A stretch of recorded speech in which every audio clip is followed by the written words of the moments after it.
statistik chapter sebelumnya sudah selesai. Jadi kita masuk ke chapter 7. Iya.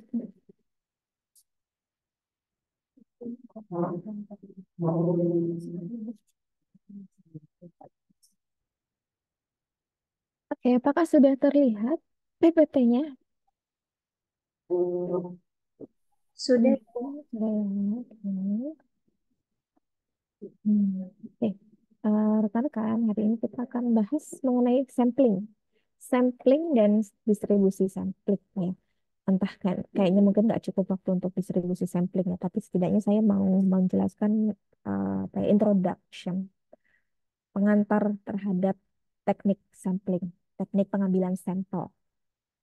Ya, mungkin ini kalau di kelas yang satu saya bahas di dua pertemuan ya. Cuma kan kalian sekarang kemarin sempat tertunda satu pertemuan, jadi kayak materi di silabus itu harus ada yang dikurangi satu satu bagian ya. Jadi mungkin di chapter 7 ini akan membahas paruhnya aja ya, setengah dari apa namanya dari chapter sisanya bisa nanti dipelajari sendiri. Oke, nah untuk LO-nya dulu ya, saya menjelaskan tentang tujuan pembelajaran di chapter ini ya. Yang pertama adalah supaya harapannya rekan-rekan semua mahasiswa bisa menjelaskan tentang bias sampel yang umum terjadi ya. Lalu yang kedua bisa mendeskripsikan berbagai macam metode sampling atau metode pengambilan sampel dalam penelitian. Lalu bisa mendeskripsikan apa itu simple random sampling atau pengambilan sampel acak sederhana. Lalu bisa membedakan antara stratified random sampling atau pengambilan sampel acak secara strater bertingkat dan juga cluster sampling ya atau pengambilan sampel cluster dan bisa mendeskripsikan ya properties ya atau sifat-sifat dari distribusi sampling pada rata-rata sampel. Dan LO 7677 ini sepertinya tidak sampai sana ya hari ini. Jadi mungkin dibatasi saja sampai LO 7.5 ya. Atau capaian pembelajaran 5.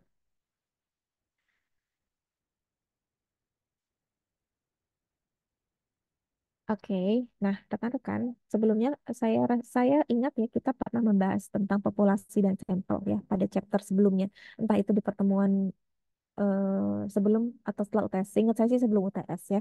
Jadi dalam suatu penelitian itu kan kita mustahil ya untuk meneliti seluruhan dari populasi ya, sehingga kita membutuhkan adanya pengambilan sampel ya atau pengambilan suatu rangkaian sampel dari suatu populasi yang ingin kita teliti. Nah, kalian harus tahu dulu nih ya, kita refresh kembali apa sih bedanya populasi dan sampel. Ya, pertama kita mulai dari apa itu populasi, population ya, atau populasi ya. Populasi adalah seluruh item ya yang kita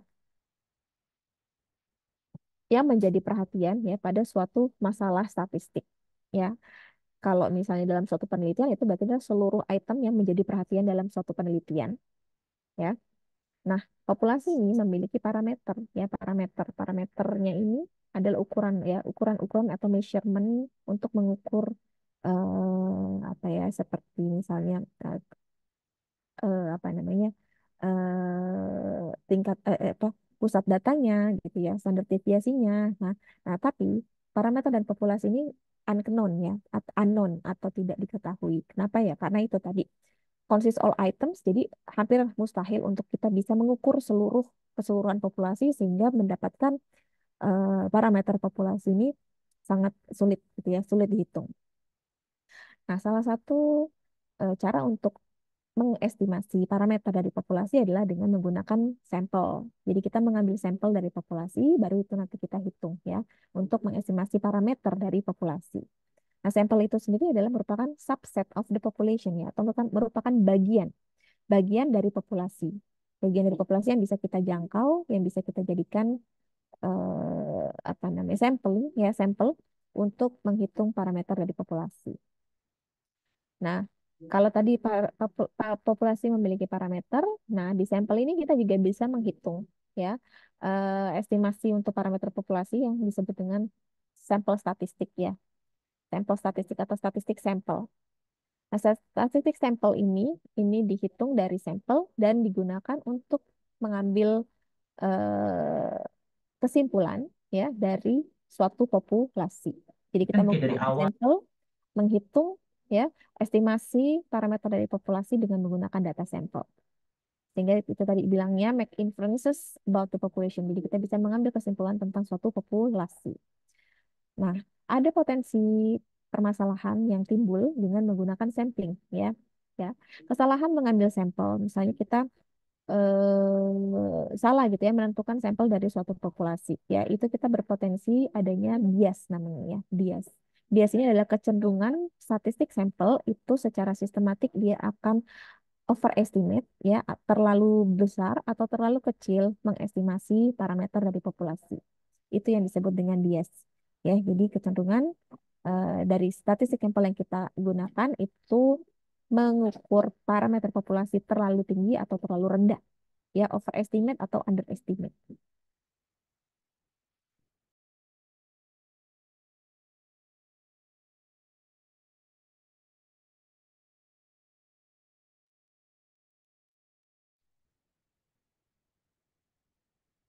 Oke, nah berikut ini akan ada contoh ya tentang kesalahan ya pemilihan sampel. Jadi sampling ini nggak sembarangan ya. Kalian mengambil sampel itu tidak apa ya namanya tidak apa sih disebutnya apa sih istilahnya itu Atri, arbitrate eh arbitrary ya arbitrary. Jadi tidak sewenang-wenang ya mengambil sampel itu tidak sewenang-wenang tapi ada teknik-tekniknya. Nah, di sini ada case ya, case tentang kesalahan pengambilan sampel ya, bias sampel. Case ini diambil dari Literary Digest ya di tahun 1936. Literary Digest ini adalah majalah ya, majalah gitu ya di tahun 1936 di mana dia itu melakukan survei untuk memprediksi pemilihan presiden di tahun 1936 di mana saat itu ada dua capres ya, ada Al Landon dan juga Franklin D. Roosevelt. Dan di tahun tersebut ya ketika dia melaksanakan survei dia menyatakan bahwa margin errornya itu mereka itu hanya 1%. Mereka memprediksi bahwa Landon akan menang dalam pemilihan presiden dibandingkan dengan Franklin Roosevelt. Namun kenyataannya yang menang adalah Roosevelt. Yang menang adalah Franklin D. Roosevelt. Nah, kenapa ini bisa terjadi ya? Kenapa surveinya sudah dilakukan, sudah klaim kalau margin errornya cuma 1%, ternyata salah besar ya. Salah total untuk memprediksi siapa presiden yang terpilih. Nah, survei ini bisa menghasilkan hasil yang sangat tidak apa ya, tidak bisa mencerminkan apa yang terjadi gitu ya. Karena kesalahan pemilihan pemilihan sampel. Jadi kita pada zaman itu ya untuk literary digest dia melakukan sampel ya eh, me- dengan hanya memilih sampelnya itu dari subscribernya saja, dari pelanggannya saja atau dari anggota membership ya yang melanggan si majalah tersebut. Di mana ya mungkin pada zaman itu orang-orang yang mampu untuk berlangganan majalah literary digest itu adalah kalangan-kalangan mungkin menengah ke atas ya, menengah ke atas dan memiliki edukasi yang mungkin juga sudah cukup tinggi ya karena kan yang rajin membaca majalah atau koran harian itu kan pastinya orang-orang yang teredukasi dengan baik ya seperti itu. Nah, setelah itu ya setelah kaji lagi gitu ternyata respon rate dari survei yang mereka lakukan itu hanya 24%. Ya, hanya 24%. Nah, dalam hal ini ya ada potensi bias yang muncul yaitu disebut dengan non-response bias ya atau bias non-respon atau bias karena tidak ada respon di mana respon rate-nya hanya 24% berarti sisanya 76% itu tidak ada respon atau tidak ada survei tidak ada hasil survei dari si subscribernya atau dari membershipnya ya. Nah, dengan demikian ya satu ya di sini si literary digest ini telah mengalami bias karena non-response ya. Jadi disebut dengan non-response bias. Nah, yang kedua, permasalahan dia juga ya yang dihadapi terkait dengan bias pemilihan sampel adalah karena selection bias ya. Selection bias. Selection bias ini kenapa bisa terjadi ya? Pemilihan bias karena pemilihan sampel. Kenapa? Karena ternyata yang disurvei itu hanya subscribernya saja, subscriber dari Terra Digest, which is yang pada saat itu mungkin mereka itu adalah kaum atau masyarakat dengan kalangan menengah ke atas, ya sehingga ada apa namanya kelompok masyarakat yang tidak terwakili suaranya ya pada survei tersebut ya misalnya adalah lower income voters ya atau voters atau pemilih yang memiliki penghasilan eh, yang rendah itu tidak terwakili ya sehingga ini ada masalah kedua yang dihadapi sama si literary digest ya disebut dengan selection bias. Oke, nah dengan demikian berarti ada dua jenis bias ya yang bisa mungkin muncul dalam kesalahan pemilihan sampel. Yang pertama tadi non-response bias dan yang kedua selection bias. Ya, nah cuman di Indonesia kebalik nih. Kayak pertama kita bahas tadi selection bias ya. Apa itu bias seleksi? Bias seleksi adalah eh, bias yang terjadi ya karena secara sistematis mengeluarkan kelompok-kelompok tertentu ya dalam pertimbangan untuk pemilihan sampel. Jadi ketika kita memilih sampel, kita mengeluarkan ke kelompok-kelompok tertentu secara sistematis sehingga sampel yang kita pilih itu tidak bisa mewakili seluruh populasi yang kita pilih. Kita teliti maksudnya, ya. Nah, sementara yang kedua non-response bias. Kalau non-response bias ya bias karena tidak merespon ya, tidak merespon survei tersebut. Jadi dari populasi yang kita apa namanya kita teliti, kita survei, kita lakukan survei dengan respon rate yang rendah ya berarti ada bagian dari populasi yang tidak melakukan eh, apa namanya survei ya tidak memilih gitu ya sehingga tidak mewakili keseluruhan dari populasi ya. Nah, dalam hal ini dalam case-nya si Literary Digest dia tadi hanya punya 24% response rate yang di mana ini mengindikasikan bahwa pihak apa namanya subscriber yang melakukan survei itu hanya subscriber yang memang peduli gitu ya hanya yang peduli dalam pemilihan presiden pada masa itu ya sehingga sisanya mungkin adalah responden yang apa ya memiliki eh, jenis khusus gitu ya dari suatu populasi yang mungkin itu tadi tidak tertangkap oleh survei yang dilakukan.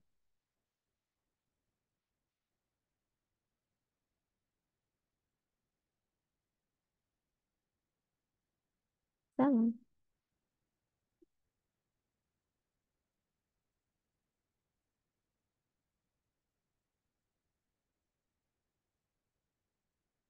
Ya itu ya, tadi jadi dua potensi bias yang bisa muncul karena kesalahan pemilihan sampel. Sekarang kita masuk ya, metode sampling ya, atau metode pengambilan sampel.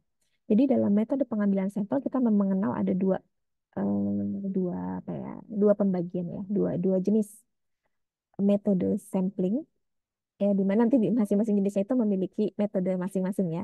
Ada probability sampling dan juga non probability sampling ya. Sampel probabilitas dan sampel non probabilitas. Nah, sampel yang probabilitas ini ya adalah teknik pengambilan sampel di mana sampel yang akan diambil itu memiliki kesempatan yang sama ya untuk dipilih sebagai observasi ya. Eh, Sementara kalau yang non probability sampling ya sampel non probabilitas ketika pemilihan tidak semua memiliki kesempatan yang sama ada kriteria-kriteria khusus yang harus dipenuhi ya untuk bisa menjadi sampel ya untuk sampel non probability bedanya itu karena kita bahas dulu yang jenis pertama ya yaitu probability sampling salah satu metode dari probability sampling adalah sampling simple random sample ya atau sampel acak sederhana. Ya, ada yang mau tanyakan? Andi? Halo, Andi, ada pertanyaan? Bisa di-mute mungkin kalau memang tidak ada pertanyaan. Andi Rahman, Iya, Bu. ya. Ada pertanyaan? Oke, ya. Lanjut ya.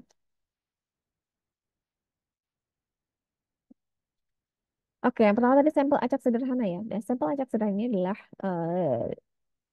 metode untuk pengambilan sampel dari N, observasi sebanyak N, ya, di mana ya seluruh anggota di dalamnya itu memiliki probabilitas yang sama untuk dipilih ya dari suatu populasi ya.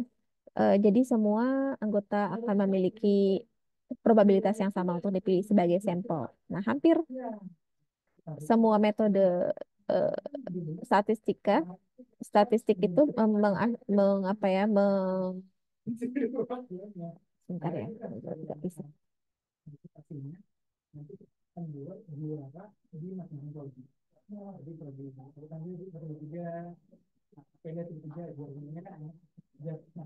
Ya, hampir semua dari metode statistik. Bisa tuh. Bisa, nggak apa-apa. Enggak. Bisa, hampir hampir semua metode statistika itu menduga ya atau menggunakan si teknik simple random sampling ya atau metode penarikan sampel acak sederhana ya. Akan tetapi ya pada situasi-situasi tertentu, kondisi tertentu ya, metode sampling yang lainnya itu akan bisa memberikan manfaat yang lebih besar ketimbang dengan menggunakan sampel acak sederhana ya. Jadi memang umum yang digunakan adalah menggunakan sampel acak sederhana, tapi ada metode lain yang memang lebih kita butuhkan gitu ya untuk situasi-situasi tertentu, tergantung dari tujuan penelitian kita.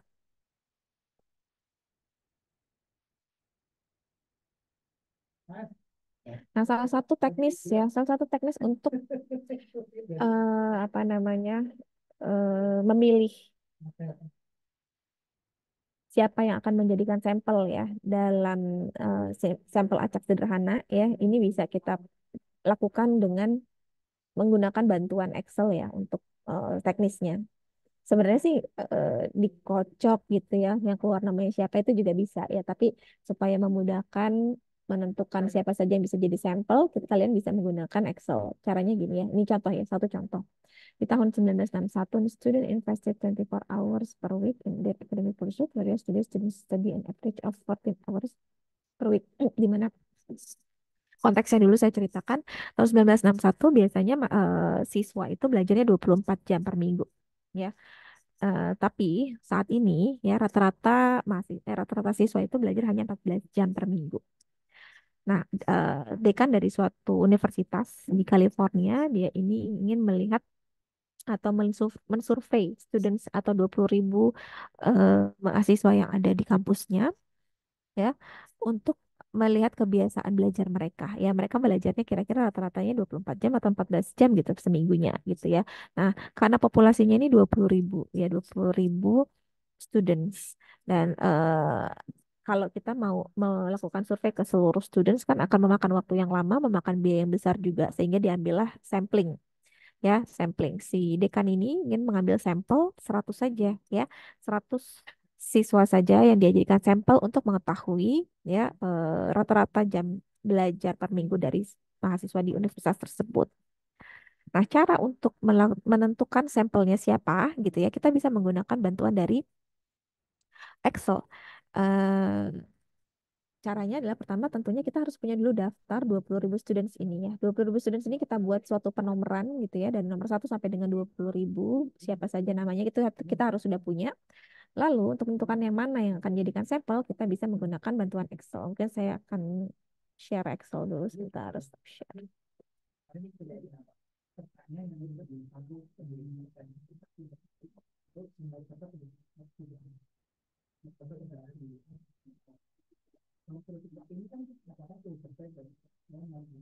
Oke, apakah terlihat sekarang Excelnya? Excel yang saya share kelihatan nggak? Kelihatan Kelihatan nggak? Ibu. Oke, kelihatan ya. Terlihat. Nah, oke, nah caranya bisa begini ya. Ini udah kemarin. Nah, kalian bisa masuk ke Excel, bisa masuk ke insert function. Terus nanti muncul di sini masukin rumusnya range between ya. Range between. Masukkan angkanya ini. Angka terendahnya itu satu, angka tertingginya 20.000 ya. Nah, sehingga nanti dia akan munculin angka acak. Angka acak antara angka tersebut ya, antara 1 sampai dengan 20.000. Ini dapat angka 10505. Berarti nomor urut students dengan nomor urut 10505 inilah yang akan dijadikan sampel gitu ya. Nah, terus kalau kalian butuhnya 100, berarti silakan di copy aja di sini. Misalnya butuh 100 ya. Jadi copy aja sampai baris 100.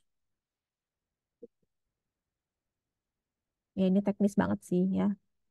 Nah, ini langsung akan muncul ya serangkaian angka sampling antara antara angka 1 sampai dengan 20.000. Jadi nanti orang-orang dengan nomor urut inilah yang akan menjadi sampel dalam survei tersebut ya.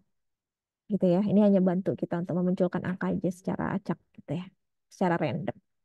Oke, bisa dipahami ya? Mudah ya? Bisa? Ada pertanyaan? Mungkin sebelum saya lanjut. Halo? Bisa? Bisa, Ibu. Bisa ya. Oke.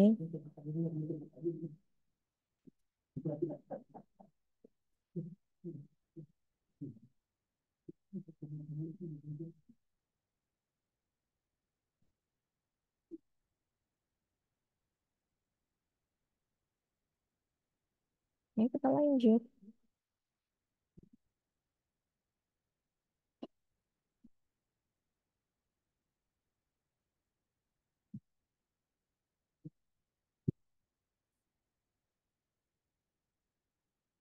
Baik, Assalamualaikum warahmatullahi wabarakatuh. Selamat siang, Bapak Ibu sekalian.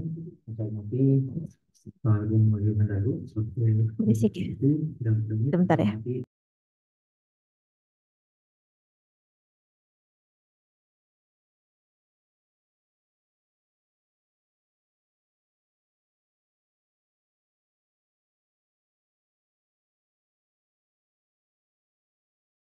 Bentar ya, saya charge dulu.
Kedengeran nggak suara saya?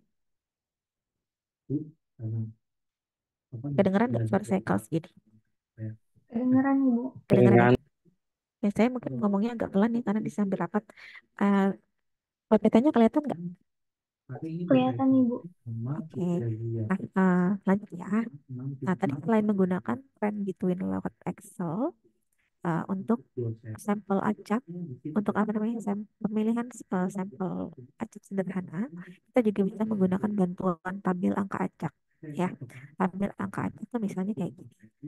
Misalnya contohnya, kita memiliki suatu populasi yang terdiri dari 845 karyawan ya. Jadi ini ada suatu perusahaan namanya Itra Industri, di mana dia memiliki 845 karyawan. Nah, lalu eh, mungkin si direkturnya mau melakukan survei gitu ya untuk mencari apa ya, mungkin ada sedikit masalahan gitu ya, sehingga dia mencari. jawaban dengan mensurvei karyawannya dengan melakukan sampling. Sampel yang diambil adalah hanya 52 ya, 52 karyawan. Nah, otomatis di semester yang akan datang, dia mengambil pasien. Sebentar ya, mungkin kayaknya suaranya nggak jelas karena suaranya terlalu keras. Sebentar ya.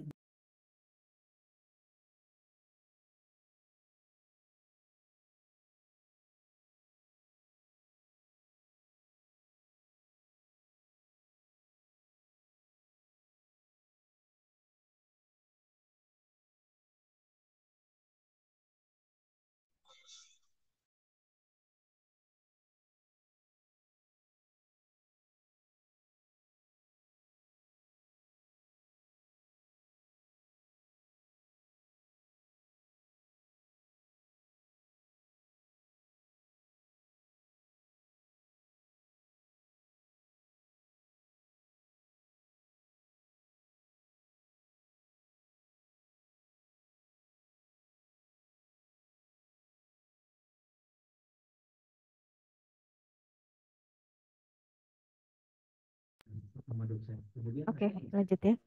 Oke, nah tadi bagaimana cara kita mengambil 52 karyawan dari 845 karyawan? Kita bisa menggunakan tabel acak. Ya, jadi misalnya nih, ini kita sudah buat tabel acak ya, tabel acak dengan 5 angka ya, 5 angka sangat random dalam 1, 2, 3, 4, 5, 6, 7, 7 kolom ya. 1, 2, 3, 4, 5, 6, 7 kolom. Masing-masing itu 6 angka. Nah, sekarang kalian bisa menggunakan mengambil sampel ya untuk 52 karyawan dengan memilih secara acak. Mungkin kalian bisa pilih mulainya dari sini misalnya nih starting pointnya di sini. Mulai dari sini terus nanti ke kanan, ke bawah, nanti ke atas lagi gitu ya. Dengan mengambil 3 angka pertama ya dari setiap barisnya. Kenapa 3 angka pertama? Karena di sini populasinya kan cuma 845 ya, hanya 3 angka nih di sini. Jadi kalian bisa ambil dari 3 angka pertama. Oke, yang pertama misalnya sampel pertama adalah dengan karyawan dengan nomor urut 37 ya, 037. Terus berikutnya ke sebelahnya. Karyawan kedua yaitu dengan nomor urut 447.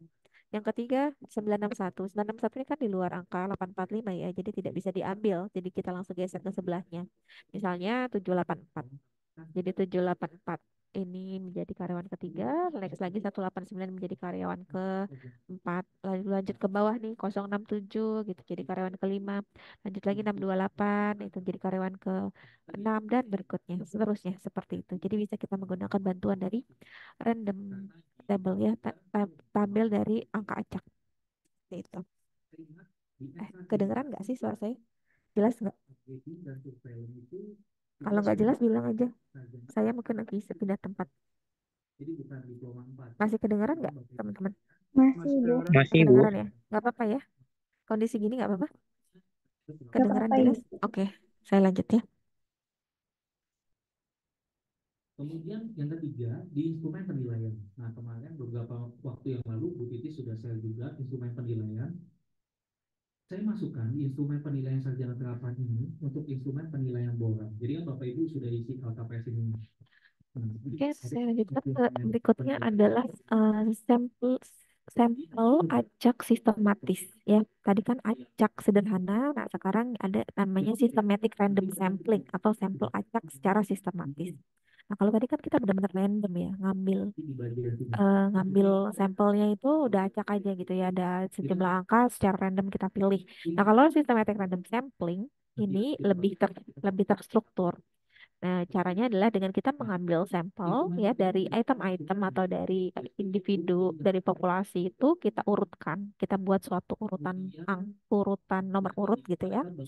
Lalu untuk pemilihan sampelnya kita akan membagi apa namanya, membagi seluruh jumlah populasi dibagi dengan berapa jumlah sampel yang mau kita ambil, sehingga nanti kita akan mengambil eh, sampel yang akan kita teliti itu adalah urutan dari ke hasil bagi antara populasi dengan sampelnya. Misal ya, misal tadi kan kita punya apa tadi, Mitra Industri punya 845 karyawan, mau kita ambil 52 karyawan saja. Nah, dengan demikian kita bisa membagi populasinya dengan sampelnya ya, 845 dibagi 52. Jadi 845 dibagi 52 sehingga dapat 16 ya. Nah, maka yang sampel yang akan kita ambil adalah setiap urutan ke-16 dari baris karyawan yang dibuat ya, ada atau dari list atau dari daftar karyawan yang dibuat.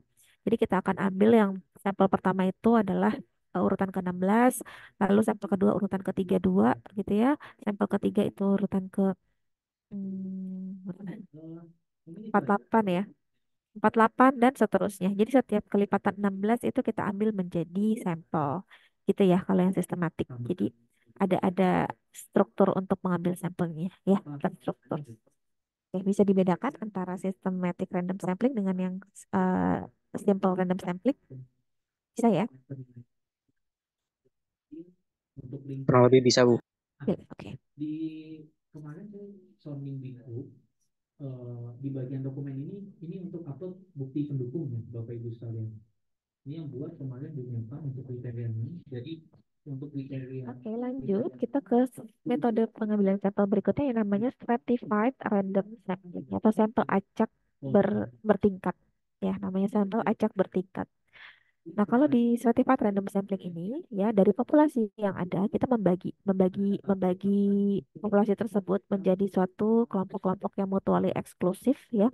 Mutually eksklusif artinya berarti tidak ada yang saling beririsan dan juga collectively exhaustive. Jadi satu kelompok-kelompok yang ada di dalamnya itu jika digabungkan harus menjadi satu kesatuan populasi ya. Nah, kelompok-kelompok ini disebut dengan strata ya. Kelompok ini disebut dengan strata. Nah, lalu secara eh, setelah dikelompokkan menjadi satu strata-strata tertentu ya, strata tertentu yang sifatnya itu bertingkat, maka kita akan memilih secara acak ya dari setiap strata untuk kita ambil menjadi sampel berdasarkan proporsi dari setiap strata tersebut. Jadi setelah dikelompokkan menjadi strata, kita melihat dulu proporsi setiap stratanya itu berapa persen dari seluruh populasi. Baru setelah itu kita ambil menjadi sampel ya dari setiap strata masing-masing. Nanti kita akan ke contohnya ya kalau kalian masih belum paham dengan teorinya. Nah, keuntungannya apa? Menggunakan stratified random sampling ini ya memang agak lebih rumit ya, tapi memiliki beberapa keuntungan. Yang pertama adalah menggaransi atau menjamin bahwa eh, setiap populasi itu, setiap kelompok yang ada dalam populasi itu terwakili ke dalam sampel. Ya, jadi mungkin di dalam populasi itu kan ada kelompok-kelompok dengan sifat khas tertentu ya. Nah, dengan menggunakan sampling ini, sifat-sifat khas dari setiap kelompok itu bisa terwakili ya. Lalu yang kedua, parameter estimates have greater precision than those estimated from simple random sampling. Estimasi parameternya itu akan memiliki tingkat presisi atau tingkat ketepatan yang lebih besar daripada yang dihasilkan dari sampel acak sederhana. Ya, jadi lebih presisi. Kalau kalian tujuan utamanya adalah untuk meningkatkan presisi dari estimasi parameter, maka akan lebih tepat menggunakan stratified random sampling ini, ya, jenis sampel pengambilan sampel menggunakan stratified random sampling. Ini kriteria 2 ini kerja rumah, ini kriteria 3 itu di sheet 2. Coba ada satu dia sama. Nah, ini yang terisinya baru tadi Bu Dewi Agustin ya mau konfirm, cuma Bu Dewi Agustin belum datang.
Lanjutkan ya. Oke, di sini yang tadi ya, stratified random sampling atau sampel acak bertingkat. Contoh ya, di sini misalnya ada kita ingin meneliti ya, misalnya dari eh, 352 perusahaan ya di Amerika, eh, terkait dengan biaya iklan yang mereka keluarkan ya, terkait dengan biaya iklan yang mereka keluarkan.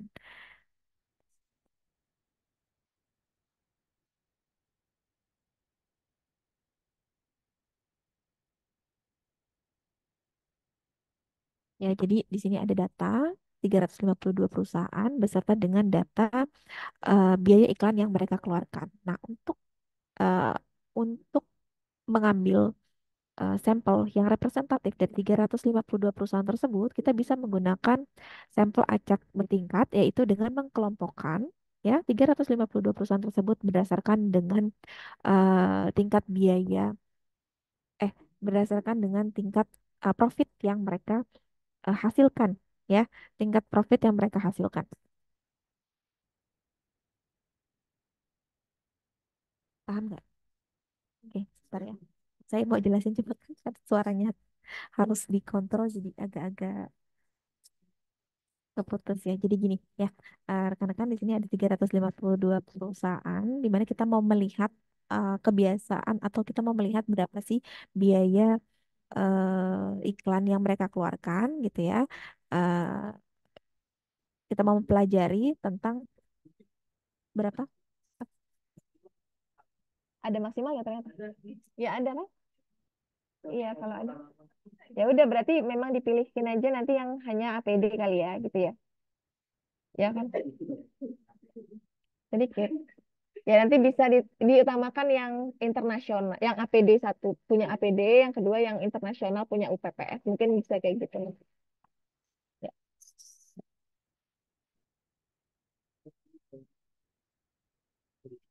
Sorry ya, Duh, jadi nggak konsen.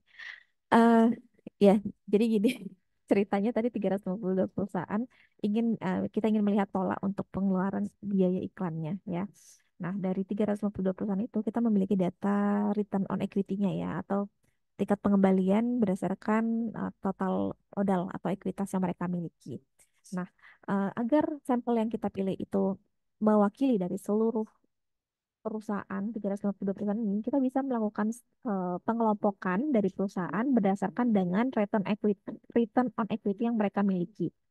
Ya, nah di sini misalnya kita membuat klasifikasi, klasifikasinya ini bisa kalian sesuaikan dengan kebutuhan. Kalau di sini kan karena konteksnya tadi dia punya data return on equity, jadi kita membagi populasi menjadi misalnya 5 kelas, yaitu kelas pertama adalah perusahaan yang memiliki profitabilitas atau return on equity, di mana return equity itu adalah ukuran dari profitabilitas ya teman-teman, kalau yang belum tahu. Jadi yang punya profitabilitas atau ROE di atas 30%. Lalu strata kedua adalah yang memiliki profitabilitas atau ROE 20 sampai dengan 30%.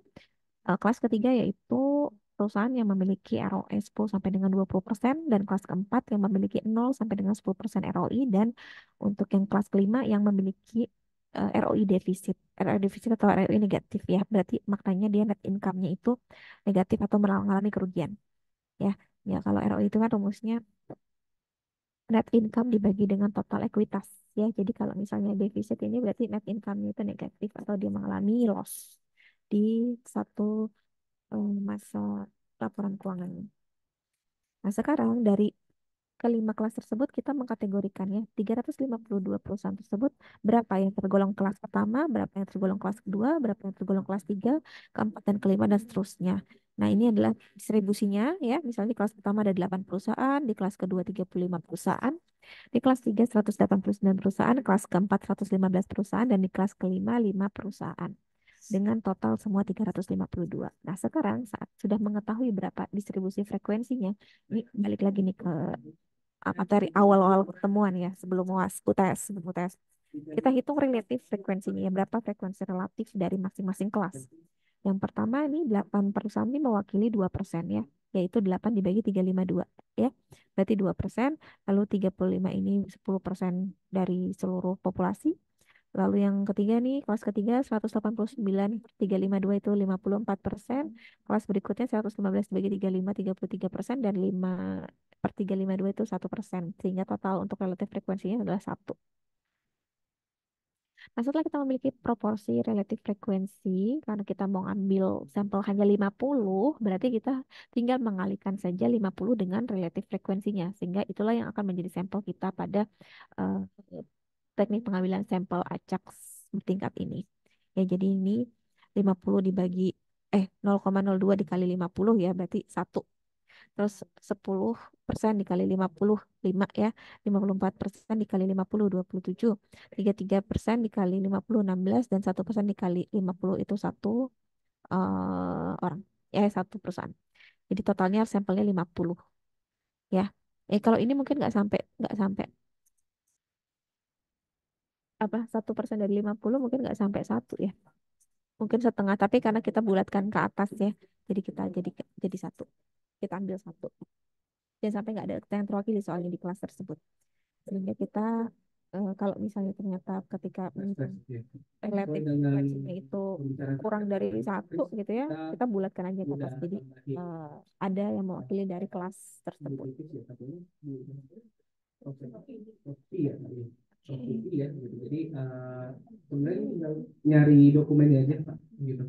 Dari apa Lanjut namanya ya, hasil yang akreditasi teknik dari sampling yang ketiga itu cluster sampling. studi ini. Cluster sampling atau sampling cluster, teknik pengambilan sampel cluster.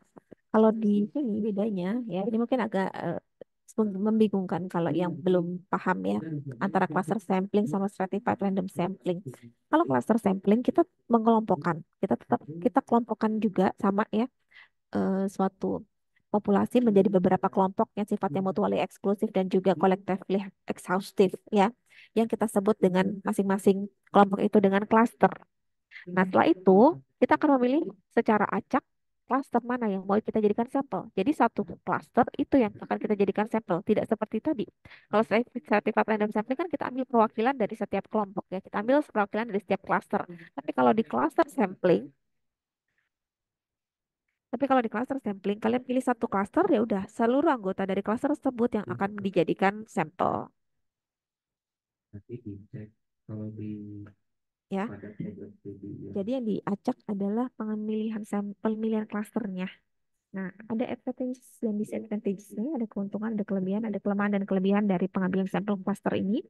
Yang pertama adalah keuntungannya adalah less expensive, ya lebih murah, lebih cepat untuk apa namanya dilakukan observasi, ya lebih murah, lebih cepat daripada metode sampling yang lain.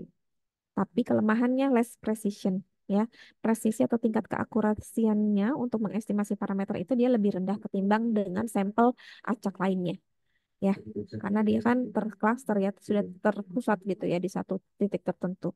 Nah, metode ini akan sangat bermanfaat jika klaster yang terjadi itu atau kelompok yang terbentuk itu secara alami memang sudah terbentuk dalam suatu populasi ya. Nah, biasanya pada umumnya klaster ini terjadi pada ketika kita melakukan apa ya sampling dari suatu masyarakat daerah tertentu misalnya ya. Misalnya masyarakat di DKI Jakarta. Ya, DKI Jakarta ini kan terbagi menjadi beberapa region, ada beberapa apa namanya, beberapa wilayah bagian ya, Jakarta Timur, Barat, Selatan, Utara ya, dan pusat gitu ya. Nah, kita bisa memilih salah satu wilayah Jakarta untuk dijadikan sampel ya, misal seperti itu.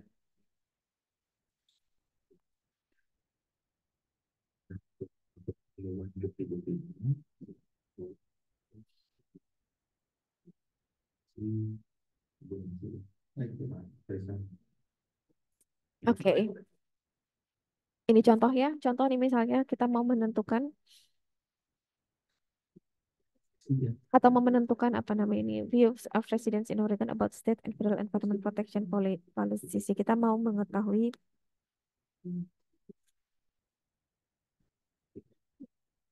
pandangan ya, pandangan masyarakat terkait dengan policy atau kebijakan tentang perlindungan lingkungan ya.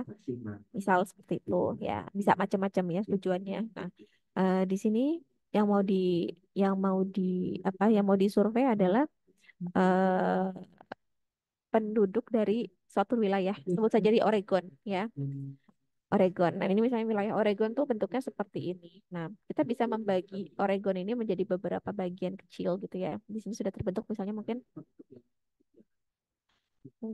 bisa dibilang dibagi berdasarkan misalnya kelurahan gitu ya atau kecamatan ya, sehingga dalam satu wilayah itu misalnya ada 12 kecamatan misal ya, 12 kecamatan. Nah lalu ya, dalam cluster sampling kita menentukan nih dari 12 kecamatan tersebut mana kecamatan mana saja yang mau diambil sebagai sampel. Contoh di sini misalnya kita mau ambil sebagai sampel itu kecamatan 2, kecamatan 4, 7 dan 12 misal seperti itu ya. Jadi kita secara acak pilih klasternya, pilih pilih kecamatannya yang mana yang mau dijadikan sampel ya. Itu salah satu aplikasi dari cluster sampling ya. Contohnya seperti itu. Oke, nah sekarang bedanya apa? Stratified versus cluster sampling ya. Apa yang membedakan stratified sampling dan juga cluster sampling? Dari pengalaman ada bapak ibu dosen yang memang mengajarnya sedikit tapi SKS misalnya di penelitiannya cukup banyak gitu. Nah, nanti itu yang akan diseimbangkan gitu.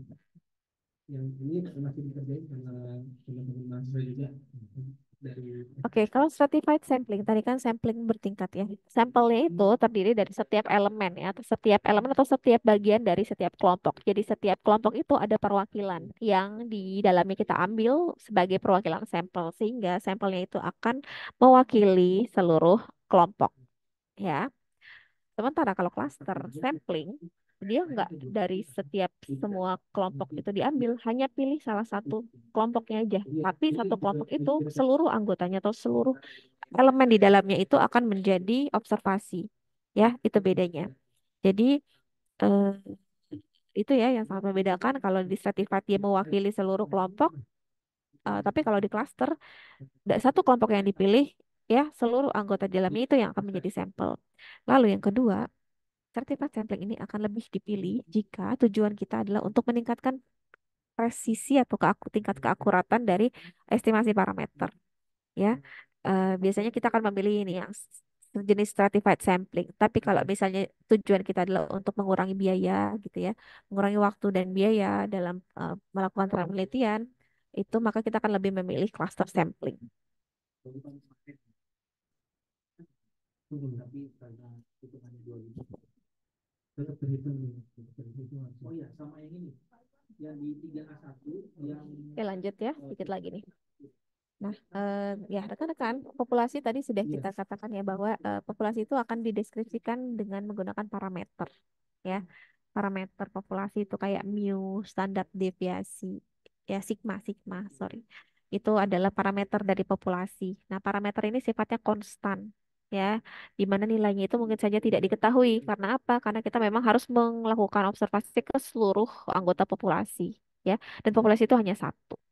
Jadi kayak misalnya masyarakat Jakarta. Yang masyarakat Jakarta itu ya hanya satu itu masyarakat Jakarta. Tapi untuk pengambilan sampel, kita mengambil sampel masyarakat Jakarta itu bisa dengan berbagai macam cara. Ya bisa dengan menggunakan tadi cluster sampling. Pilih misalnya Jakarta Pusat sebagai sampelnya ya atau bisa menggunakan stratified random sampling yang kita pilih misalnya proporsi dari Jakpus berapa, Jaksel berapa, Jakbar berapa gitu ya, Jakut berapa ya itu pakai pakai apa namanya stratified random sampling. Jadi samplingnya bisa macam-macam ya, sampelnya bisa bisa kita pilih dengan bermacam cara. Ada berbagai jenis sampel yang bisa kita pilih. Nah, ukuran dari sampel ya itu dideskripsikan dengan namanya statistik, bukan parameter ya. Kalau parameter itu populasi, untuk sampel disebutnya statistik.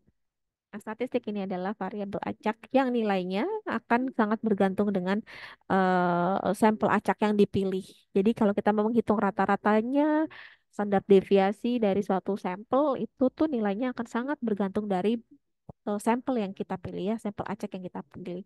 Nah, nanti statistik inilah yang digunakan untuk mengambil kesimpulan atau mengambil kesimpulan terhadap suatu parameter populasi. Jadi, statistik ini yang akan kita gunakan untuk mengestimasi parameter dari populasi. Ya, dan dari sampel ini kita bisa menarik multiple kita bisa menarik berbagai macam sampel acak ya yang berukuran N. Jadi mau mau apa eh, eh, eh, dari satu populasi kita bisa ambil berbagai macam jenis sampel yang berukuran N.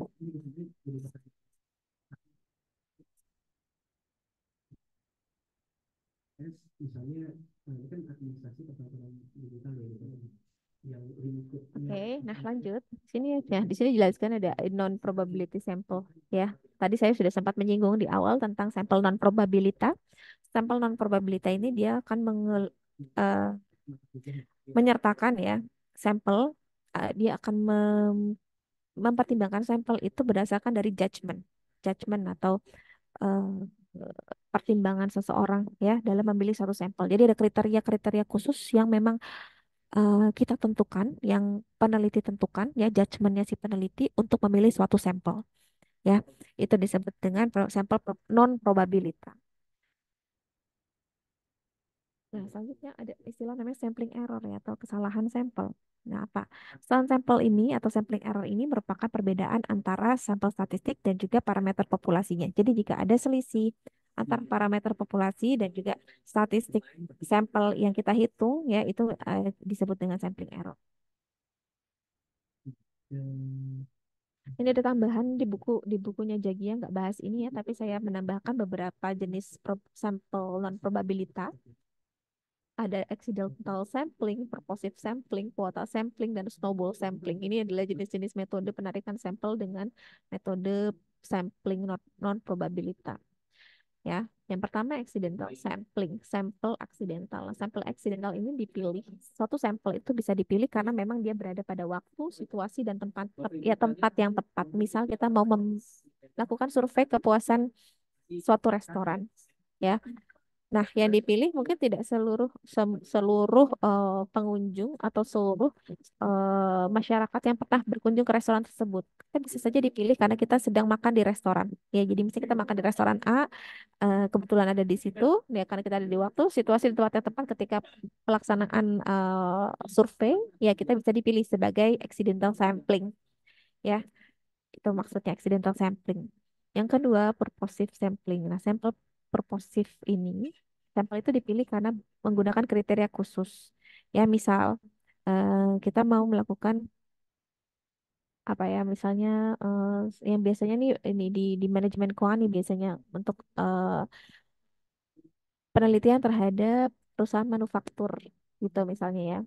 Perusahaan manufaktur. Nah, kita menggunakan purposive sampling. Pertama, kita tentukan mungkin periode waktunya, ya. Kita menggunakan periode perusahaan manufaktur yang listing misalnya dari tahun 2020 hingga 2024 gitu. Terus misalnya perusahaan manufaktur yang memiliki total aset minimal misalnya 10 miliar, misal seperti itu, ya. Jadi ada kriteria-kriteria khusus yang memang diterapkan sama si peneliti untuk memilih sampel yang akan dia gunakan, ya. Itu yang disebut dengan purposive sampling. Yang ketiga, kuota sampling atau sampel kuota. Nah, kalau sampel kuota ini, sampelnya dipilih berdasarkan kuota yang memang sudah ditentukan oleh si peneliti, ya. Ini mirip dengan sampel stratifikasi, tapi sampelnya ini dipilih dengan cara kemudahan accidental, bukan dengan acak. Ya, jadi kalau sudah mencukupi kuota, ya udah ditutup gitu ya. Kita milih, tapi disesuaikan dengan kuota aja. Nah, yang selanjutnya snowball sampling. Snowball sampling atau sampel bola salju. Kalau sampel bola salju ini eh sampel yang dilakukan ya ketika peneliti itu tidak memiliki informasi tentang anggota populasi. Jadi misalnya populasi tertentu kita nggak punya informasi tentang populasi tersebut, kita hanya punya satu nama yang mewakili populasi tersebut. Nah, dari satu nama itu kita teliti lagi, kita tanya lagi, kenal nggak siapa gitu yang bisa kita kita tanyakan lagi atau kita kita observasi lebih lanjut. Dia akan menyebutkan lagi nanti satu nama lain. Terus nama yang lain itu nanti kita tanya lagi, dia akan menyebutkan lagi nama lain. Ya, jadi itu yang disebut snowball sampling. Biasanya nih kalau kayak gini penelitian-penelitian terhadap suatu hal-hal yang sensitif, misalnya kayak peredaran obat-obatan terlarang gitu ya. Mungkin informasinya tidak terbuka. Jadi kita kenal nih sama satu bandar mungkin ya atau apa bukan bandar juga sih apa ya. Misalnya distributor si obat terlarang tersebut, kita mau meneliti tentang hal tersebut gitu ya. Terus kita tanya dia siapa kira-kira yang bisa kita tanyain berikutnya gitu ya. Dia akan merekomendasikan lagi misalnya rekannya ya. Misal seperti itu ya. Itu yang disebut dengan snowball sampling. Oke, lanjut. Oh, ini sudah masuk hitungan ya. Jadi kayaknya tidak akan keburu kalau saya bahas. Akan nanggung ya. Jadi saya cukupkan untuk apa namanya kelas PD ini untuk eh, bahasan UAS ya. Cukup sampai nanti sini sampai metode sampling untuk probabilitas ya. Nanti ujiannya saya perkirakan di hari Selasa depan ya. Saya apa namanya ada rencana ke Thailand minggu depan, cuma belum pasti ya. Karena belum pasti ini, jadi kemungkinan kita ujiannya hari Selasa. Kalau saya nggak jadi pergi, mungkin bisa diundur ya. Tapi nanti mungkin konfirmasi aja ya sama si Ida ya. Ida confirm kapan kira-kira kita bisa ujian ya. Nanti pastiannya mungkin di hari Senin untuk waktu ujiannya. Tapi kalian bersiap aja hari Senin sudah mengumpulkan cheat sheet ya. Cheat sheetnya dikumpulkan ke Ida. Ida nanti serahkan saya hari Senin untuk saya validasi. Nanti contekan yang bisa dibawa di ruangan untuk ujian hanya contekan yang sudah saya validasi ya. Jadi tidak ada kertas lain yang bisa masuk ke ruang ujian kecuali kertas-kertas yang saya validasi di hari Senin. Ya, oke. Ada pertanyaan? Halo, rekan-rekan ada pertanyaan? Tidak ada, Bu. Tidak ada. Baik, jika tidak ada, mungkin saya cukupkan dulu ya pertemuan kita hari ini. Nanti mungkin ada sedikit latihan terkait dengan metode ini, metode sampling. Ditunggu aja nanti di posting di Microsoft Teams ya. Sampai ketemu lagi nanti insya Allah hari Selasa ya untuk ujian akhir semesternya. Insya Allah kita luring ya. Kecuali nanti diinformasikan kemudian berubah ya. Tapi untuk sementara kita setting adalah luring dan hari Senin rekan-rekan sudah harus mengumpulkan cheat sheet untuk saya validasi ya. Di luar cheat sheet yang divalidasi di hari Senin tidak akan diperkenankan untuk apa disertakan di ruang ujian. Sudah tidak ada pertanyaan, saya cukupkan ya. Wabillahi taufiq wal hidayah. Wassalamualaikum warahmatullahi wabarakatuh.